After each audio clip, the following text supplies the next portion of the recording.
Have you ever felt blindsided by a complication in pregnancy that left you feeling lost and unprepared? In this episode of the Golden Hour Birth Podcast, we sit down with Krista, who vulnerably shares her journey navigating a large fibroid, an incarcerated uterus, and an emergency C-section after a long labor.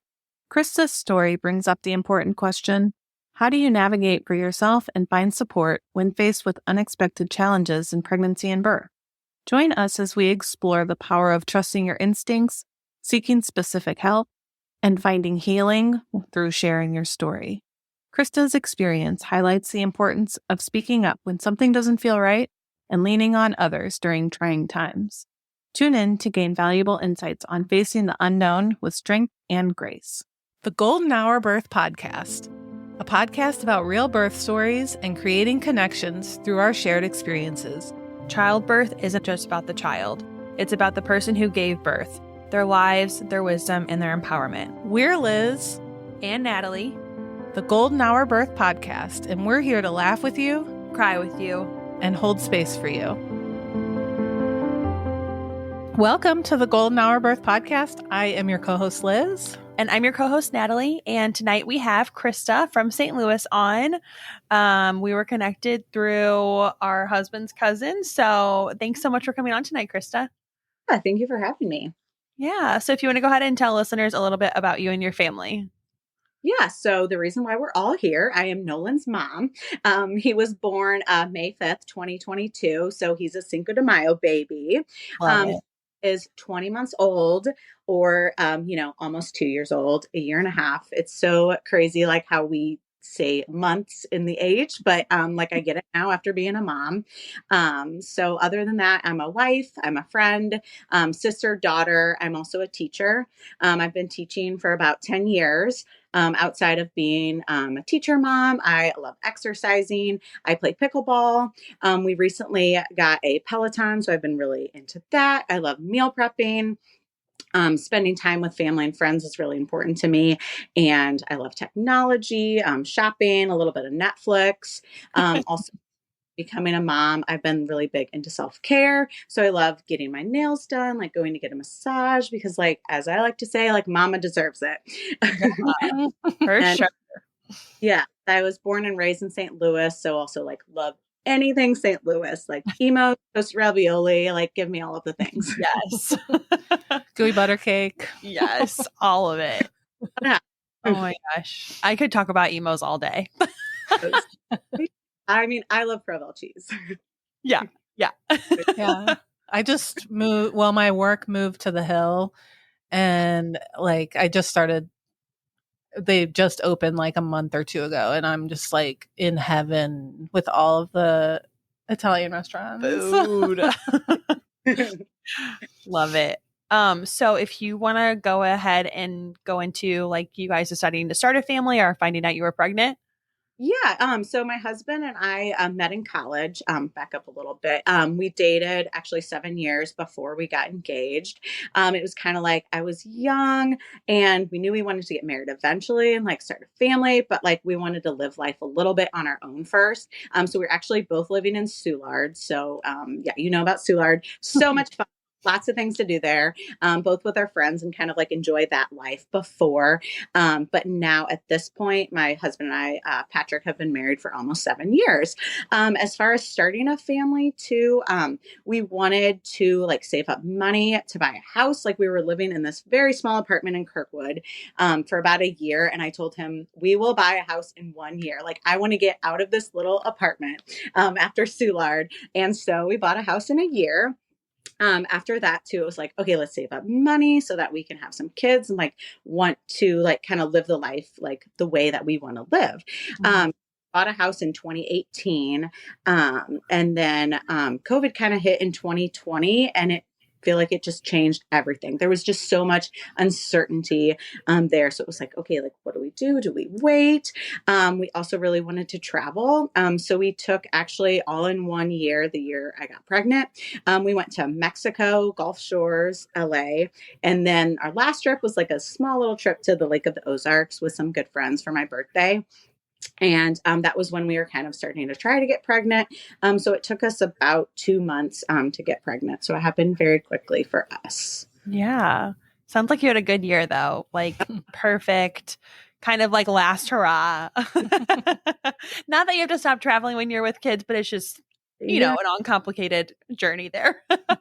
Ready to go. So that was super fun too, just to do all of the things. And then like, okay, we're ready. Yeah. Yeah. Perfect. So what was pregnancy like? So pregnancy, it kind of started out pretty normal. I mean, it's my first one, so I didn't really know what to expect. So it was like when I was at the Lake of the Ozarks, I actually started to get like really shortness of breath. And I was like, okay, like this is really weird. Like I usually exercise a lot. Like this is something different. I was nauseous on the car ride. I'm like, that's definitely something that's not like me. So it was like all the symptoms of like my period, but like it never came.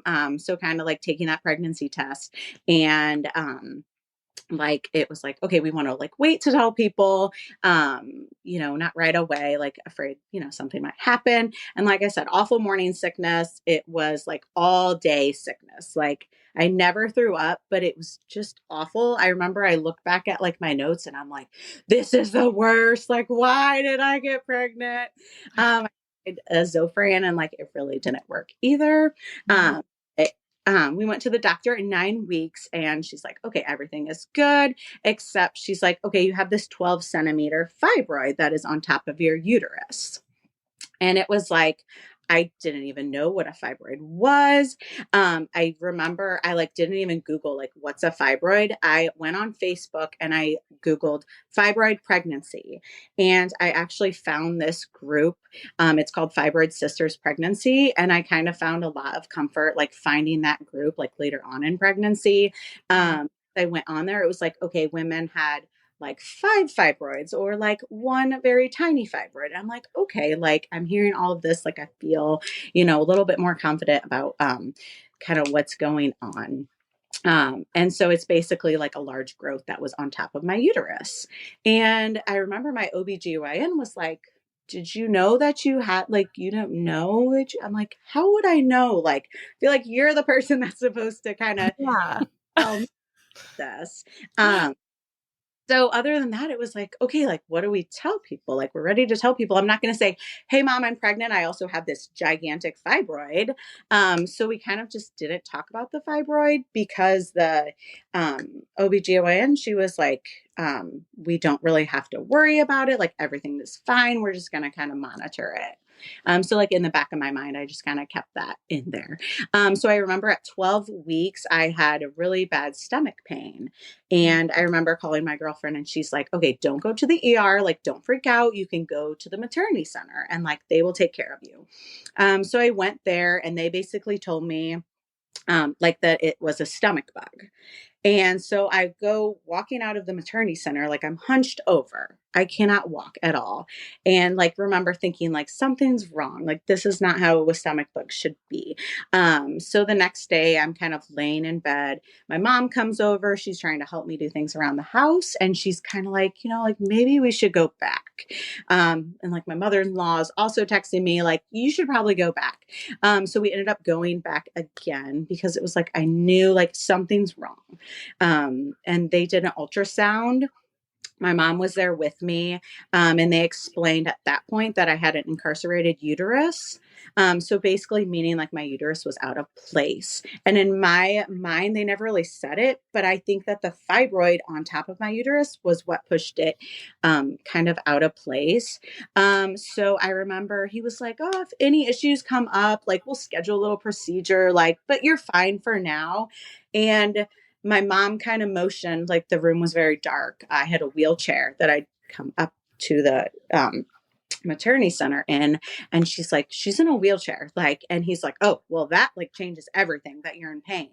And everything kind of moved like really fast after that.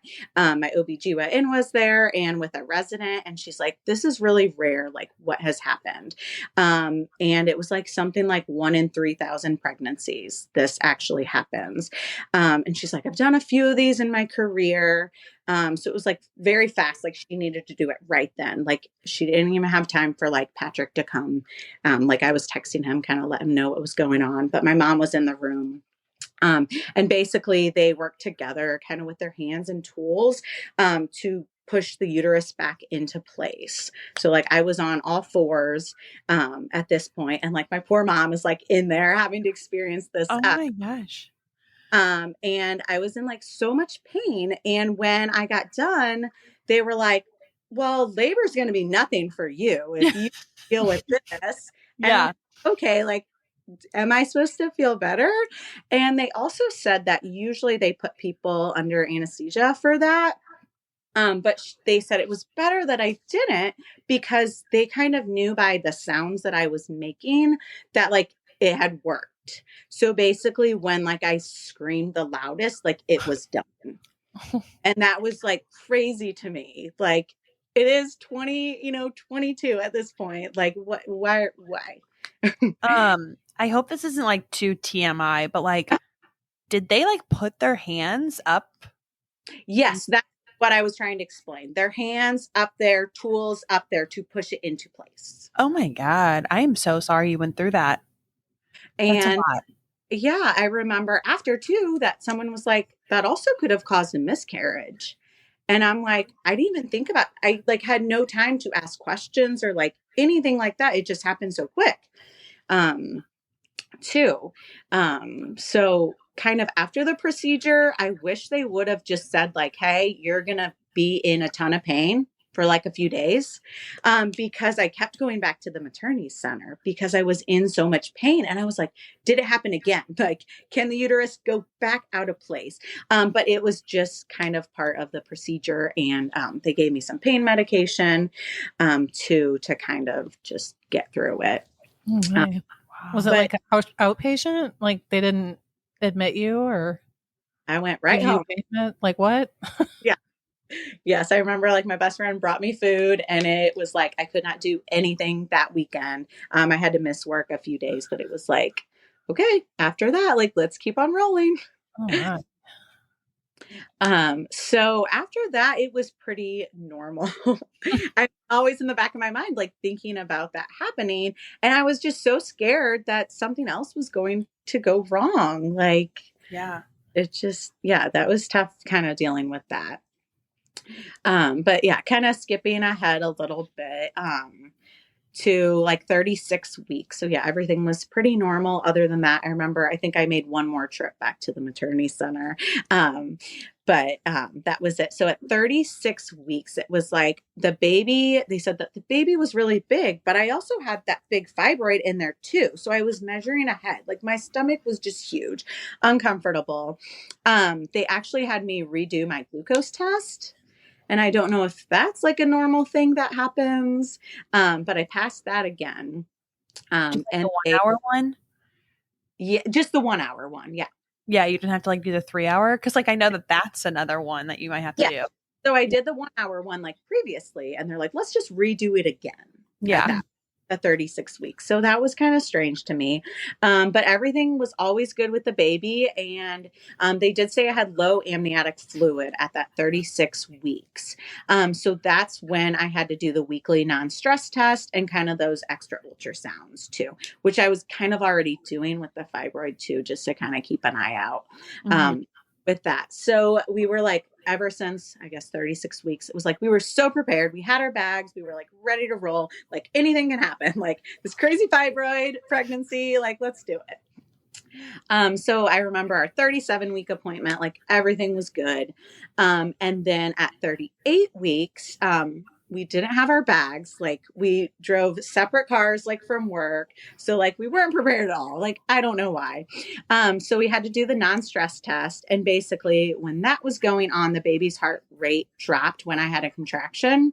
And I didn't know at the time. Then we went into kind of the ultrasound room, and they're like, when that happens, like you don't get to leave the hospital. And it was like, whoa, like, okay, did not expect that. And I just start like crying. I'm like calling my parents. I'm like, we don't have our bags. And like the baby is coming right now. Like we got to go, people, like it's go time. And like, little did I know, like so much was still like in store for my journey after that. So kind of after that, they took us up to our room. Like my parents come, they get us our bags, like we're kind of cozy. And at this point, this was Tuesday, May 3rd, getting admitted. And then like skipping ahead just a little bit. So he was Cinco de Mayo baby. So born on May 5th on Thursday. So I remember like relaxing, and they were starting the Pitocin around like 8 p.m. I think was when everything started to kind of get rolling. But at that point I was dilated like 2 centimeters. So like not very far along.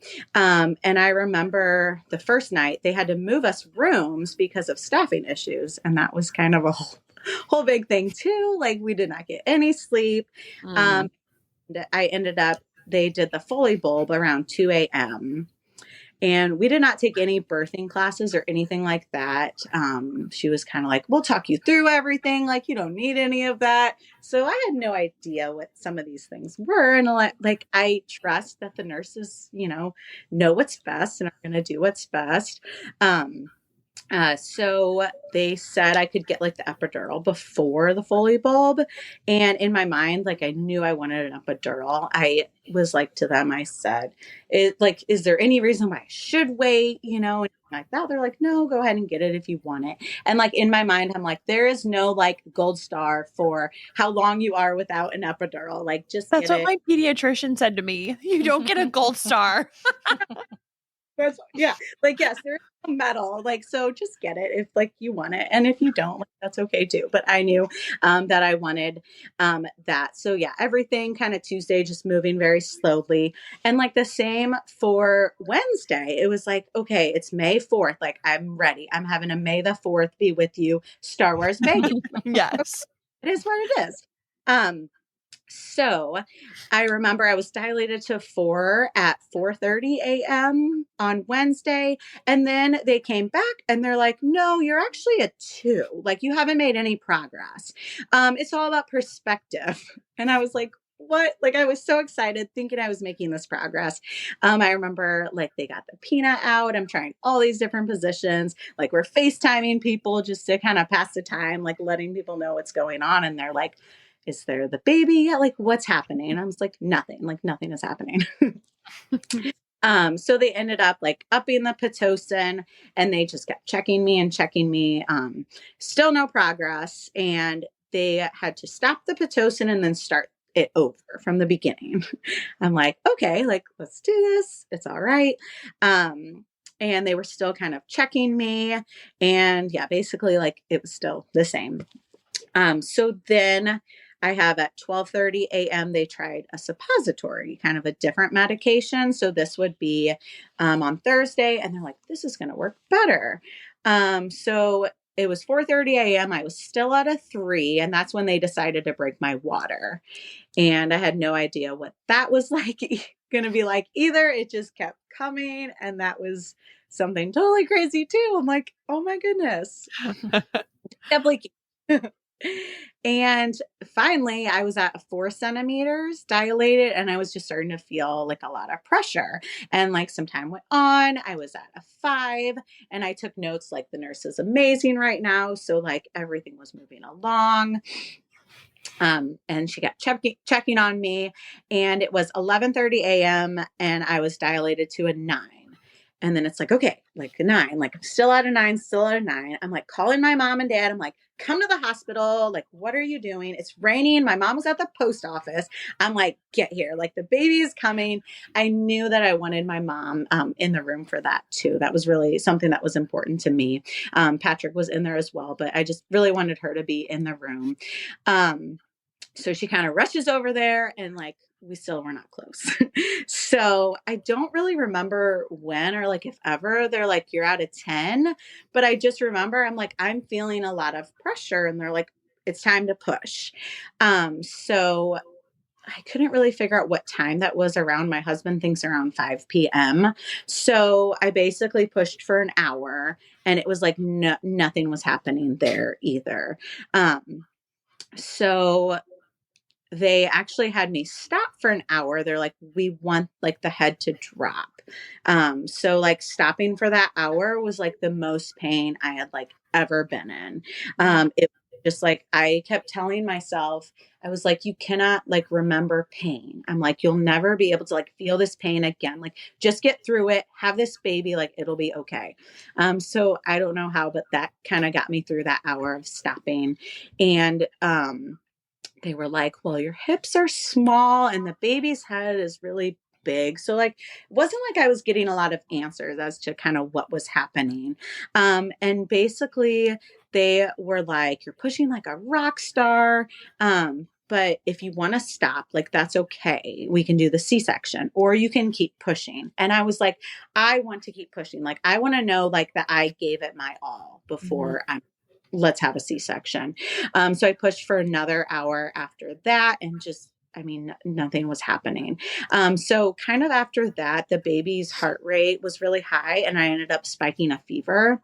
And I remember they're like, have you been exposed to COVID? Like trying to kind of figure out, I'm like, no, I've been here. I haven't been exposed to COVID. And kind of after that, it got a little bit scary. It was like, what is going on? So the doctor kind of came in and they're like, we're going to have to do an emergency C-section. And I remember just like crying at that point. And like, not because I didn't want a C-section or I was scared or anything like that. It was like, I'd spent so much time and energy on one way. And like, now it's like just going to be a C-section. Like it was so like kind of just like frustrating. Like, should we have done that from the beginning? Like what's happening? And I mean, I was scared too, just what's going to happen. And it was like so many people in the room. Like my parents were in the room for a little bit. Patrick is in there. Only he was allowed for the C-section. So he was getting his scrubs on. He was getting his mask on. And I was so sleepy. Like I could not keep my eyes open. I guess because of all the medicine and like I was exhausted. Yeah, it was like 48 hours. But like at the time, I'm like, why am I getting sleepy? Like I need to be awake for this, like be awake. Like why? I'm always tired. Like why? But like looking back, I'm like, that's like a marathon. Like my body, it was like shutting down almost at that time. So like in the C-section room, I just remember, like not really all being there, but like trying so hard to keep my eyes, open. And it was like, all of a sudden they were like, it's a boy. And we did not find out. So I was like, what? Because everyone was telling me like, you're having a girl, it was like, we did all those old wives' tales and it was going to be a girl, but no, it was a boy. So I was just so excited.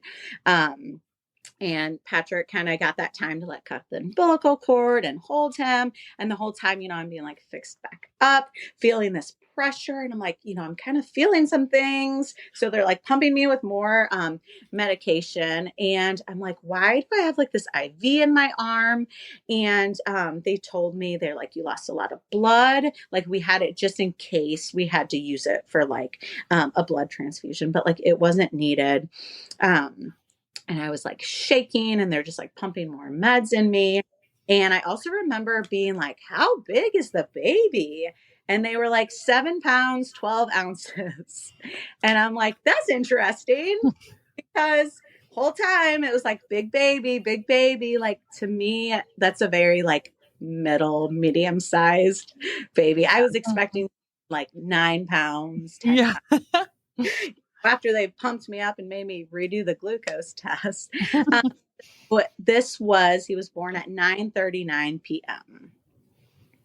So on May 5th. Did they, when they had you open, did they like look at the fibroid or anything? Yes. So that doctor got to see my fibroid, but she could not take it out at that time because I would lose too much blood. So probably all like, whoa, check it out. Yeah, for sure. Yeah. So after that, we went into the post-op room for 2 hours. So like Patrick's in there with me, my parents are in there. And actually, Patrick's parents ended up, they got exposed to COVID. So that was kind of crazy, because it was like, okay, do we let them come? Do they like wear a mask? Like, what should we do? And the doctor was very much like, if they've been exposed to COVID, like they shouldn't be around a little baby. And like, that was so hard too. Like looking back, I'm like, was that the right decision? I don't know. Like, we'll never know. They ended up not getting it either. But kind of in the post-op room, I was just like, where is my Jimmy John's? I want Jimmy John's. I love that. Closed. Because I gave up like, lunch meat and all of that. Like, this is my glass of champagne. Like, this is not how it should be. Like, They were closed, you said? What's that? They were closed? I mean, I think so, at almost 10 o'clock at night. Oh, yeah. Man, I always like think back to my college days when they would be open until like 1 or 3 a.m. I don't think so. And I remember too, I'm really passionate about breastfeeding. I'm actually still breastfeeding. I absolutely love it. So I was like, is he latched? Like saying all this crazy stuff, but like, he was just there, like so perfectly, like latching. And I was like, well, like one thing is going good for me right now. Yeah. I felt like just like he was such a good baby. To like right as he came out, that was awesome. Like I needed that. So we finally kind of moved into our room for the night, and like I don't feel like I held Nolan a lot because I was just so out of it. So it was like the only thing I could do to like bond with him was like breastfeed.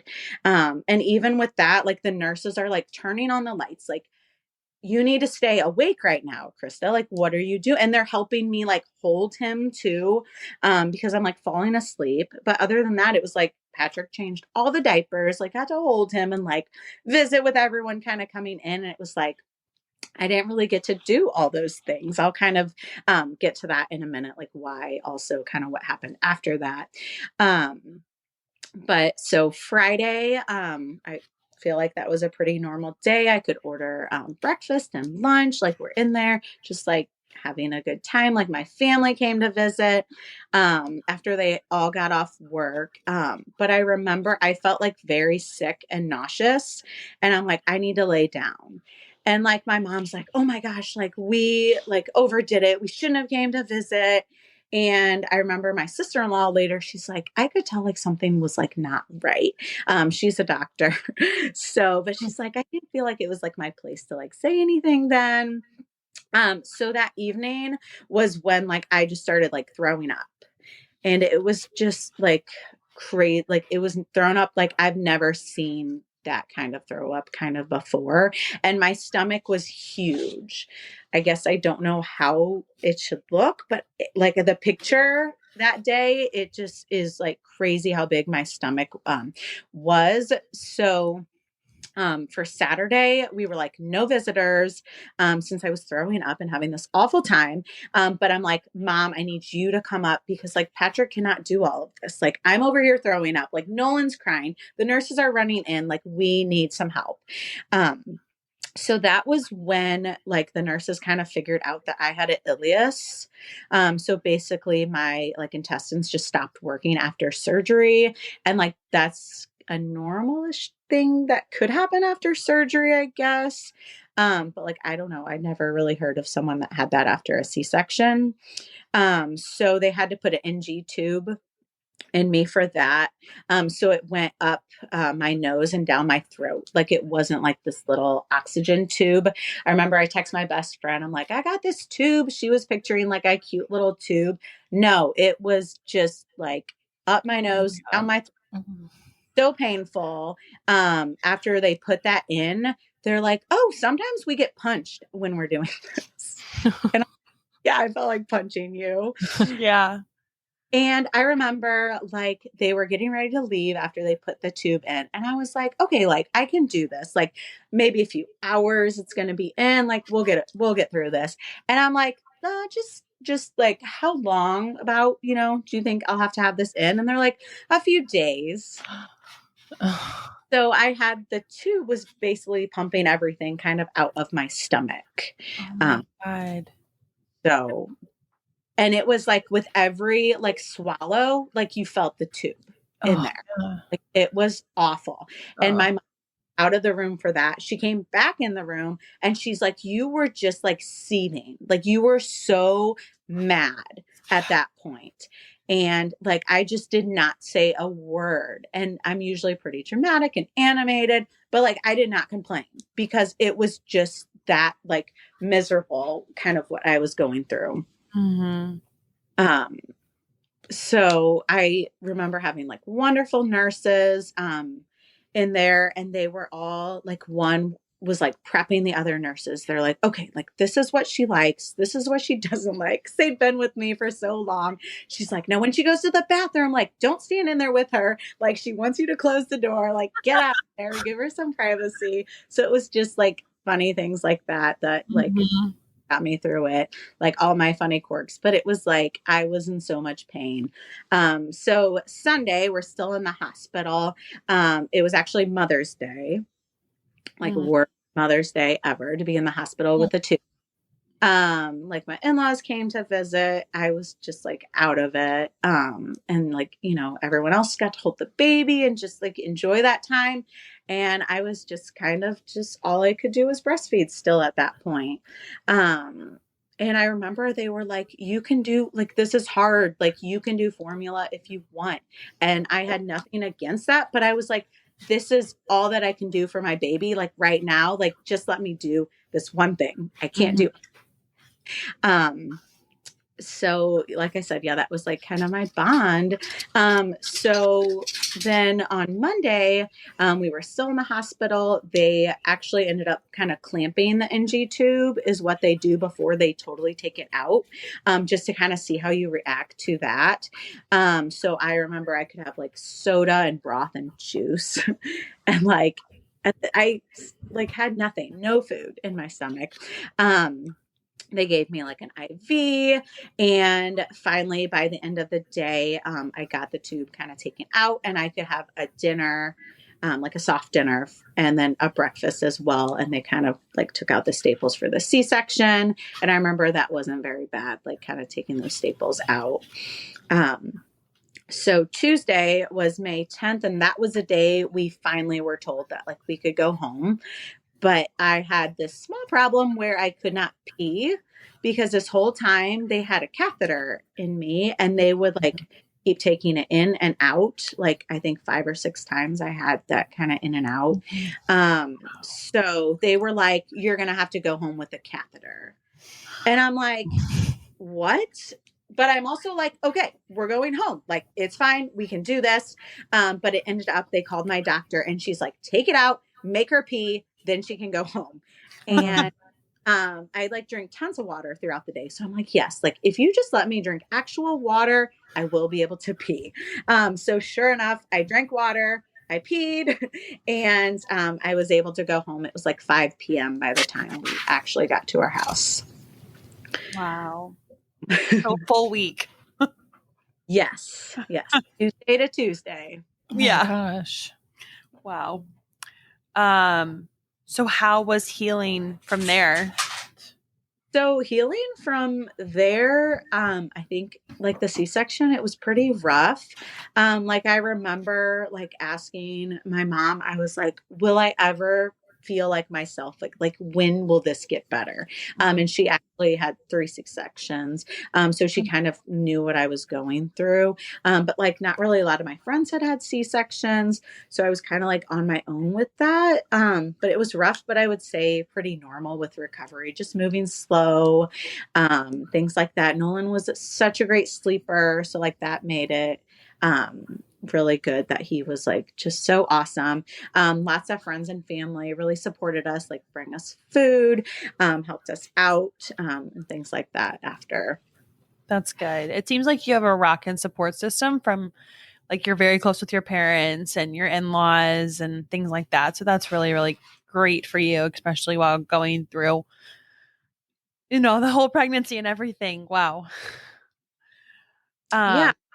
It's like in the back of my mind though, it was like, okay, I still have this fibroid. Like Yeah. what's to that. So I had to go in for another ultrasound for the fibroid, and I guess it grew, they told me, like to 15 centimeters while I was pregnant. But then it like shrunk back down and it was at like 12.5 centimeters, like after I gave birth. And I found out like it weighed 2 pounds. Wow. Oh my gosh. So I had to have laparoscopic myomectomy was what it was called. And I had that done in September. So I was 4 months postpartum to have that. How was that? Like I've heard of it, but I don't really know exactly what it is. Can you kind of explain? So basically for that, like they went in through my belly button. To take it out, they had to cut it up because it was so big and put it in a little bag and then like take it out of my belly button. Oh, wow. That's Yeah. How was that healing process? new to me as well. But now my belly button is forever messed up. It's fine. It's fine. How was that healing? So I was so nervous because of all the crazy stuff that happened after the C-section and kind of healing from that. But that was totally fine and normal. And at this point, I'd taken an extended maternity leave. And like being a teacher, I'm off in the summer, obviously, but I took that time in May. And then I also took off August, September, and then I went back in October. So it was kind of like recovering from the surgery and then going back to work. That's really good. I'm happy that you had that long one. Yeah. Yeah. How was your mental health through all of this? It's just crazy, like looking back and seeing all of what I went through. And it's so awesome just to like tell it to you guys. Like I told you before we got on here, I was like, I tell it all the time. Like I will tell anyone that listens. Like the last time I told it was like at Patrick's work Christmas party. Someone, was asking about Nolan, like, how did everything go? And I was like, oh, emergency C-section. And she's like, tell me more. And I was like, okay, but do you really want to know everything? And she, yes. And I was like, all right, let's get it started. Yeah. And like I tell it to like one of my coworkers now, like I told it while we were on lunch duty. I was just like, here's my story.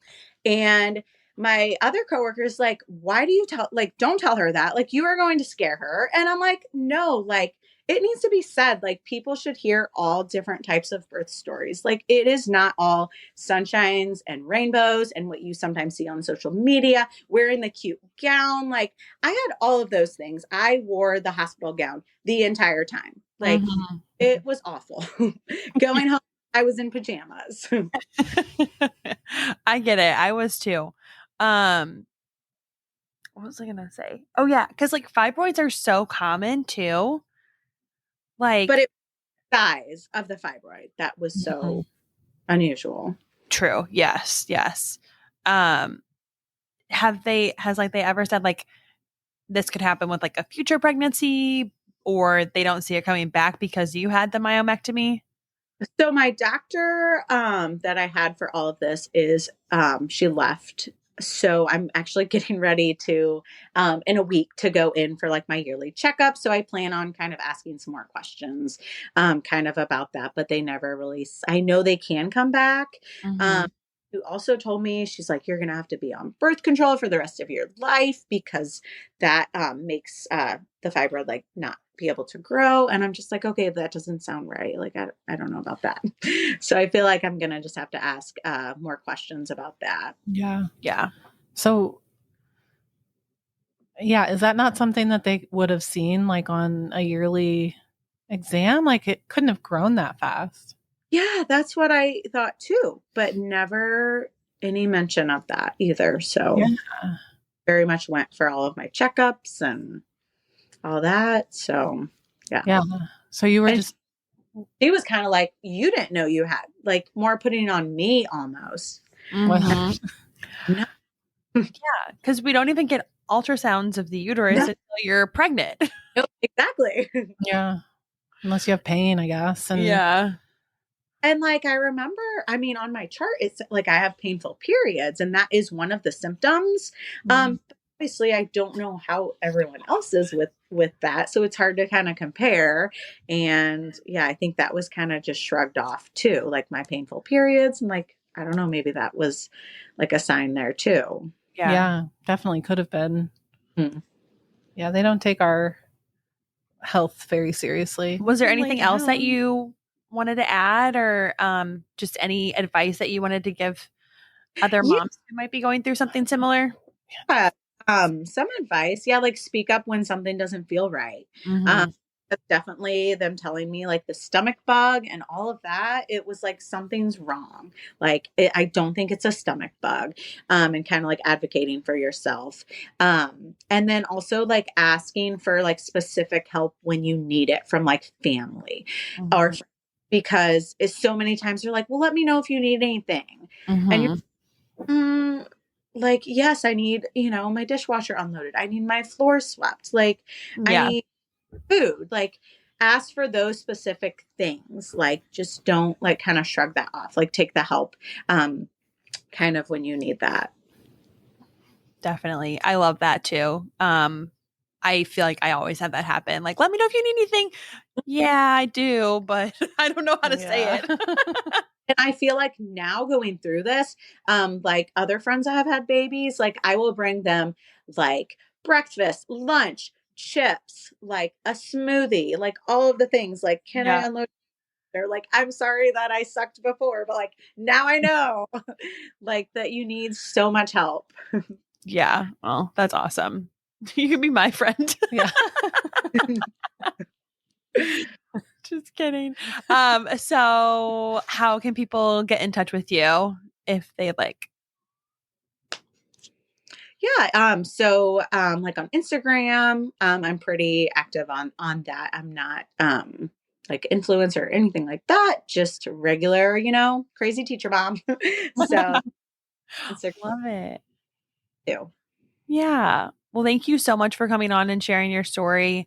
I'm sure Nolan is just a wonderful boy and he deserves nothing but the best, and like what you did for him, that was pretty incredible. So thank you so much for sharing. Thank you for having me. Thank you for joining us on this episode of the Golden Hour Birth Podcast. We hope you've enjoyed our discussion and found it insightful and beneficial. Remember, the Golden Hour Birth Podcast is made possible by the support of listeners like you. If you appreciate the content we bring you each week, consider leaving us a review on your favorite podcast platform or sharing the show with your friends and family. Your support helps us reach more people and continue creating valuable episodes. If you have any questions, suggestions, or topics you'd like us to cover in future episodes, we'd love to hear from you. You can reach us on our website, www.goldenhourbirthpodcast, or connect with us on social media. We value your feedback and want to make sure that we're delivering the content you want to hear. Before we sign off, we'd like to express our gratitude to our incredible guests who joined us today. We are honored that they trust us enough to be so open and vulnerable. We're grateful for their time and willingness to share their stories with us. If you're interested in taking the conversation further with us, join us on our Facebook group, The Golden Hour Birth Circle. We'll be back next week with another exciting episode, so be sure to tune in. Until then, stay golden and remember to take care of yourself. We'll catch you on the next episode of the Golden Hour Birth Podcast. Bye!